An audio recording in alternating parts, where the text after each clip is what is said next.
তো hey guys, welcome to channel SB tech YT. So আজকের ভিডিওতে আপনাদেরকে বলবো 20,000 টাকার মধ্যে 5G সেরা ফোন কী কী হতে চলেছে। তো প্রথমে বলবো যে অলরাউন্ডার ফোন, যেটা দেখতে পাচ্ছ আমি তিনটে ক্যাটাগরিতে ভাগ করবো: অলরাউন্ডার ফোন, গেমিং ফোন আর হচ্ছে ক্লিন ইউআই ফোন। ঠিক আছে, অলরাউন্ডার ফোনে থাকছে পোকো X6, যার ডিসক্রিপশন দেখতে পাচ্ছ, ডিসপ্লে 1.5K অ্যামোলেড ডিসপ্লে থাকছে, 120 Hz রিফ্রেশ রেট থেকে শুরু করে ডলবি ভিশন স্পিকার থাকছে, 18 সেন্টার ব্রাইটনেস থাকছে, আর স্ন্যাপড্রাগন 7S Gen 2 এর প্রসেসর থাকছে, আর স্টোরেজ টাইপ থাকছে UFS 2.2 আর IP54 রেটিং। এটা দেখতে পাচ্ছ, এটা সব দিক থেকে ভালো। যারা ক্যামেরা থেকে শুরু করে মাল্টিটাস্কিং এবং গেমিং যারা শুরু করতে চাও তাদের জন্য এই ফোনটি বেস্ট হতে চলছে। আর যারা শুধু গেমিংয়ের জন্য নিতে হচ্ছে তারা ইনফিনিক্সের দিকে যেতে পারো। ইনফিনিক্স GT10 Pro দেখতে পাচ্ছ, তার স্পেসিফিকেশান আমি ডিসপ্লের উপরে দিয়ে দিয়েছি।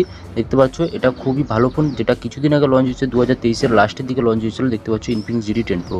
আর যারা ক্লিনিয়াই খুঁজছে, যাদের একদম ভালো, একদম কোনো অ্যাড ট্যাড থাকবে না, কোনো ব্লড থাকবে না, তাদের জন্য থাকছে মোটো থেকে মোটো G54, যার স্পেসিফিকেশান খুবই দিয়ে দিয়েছি।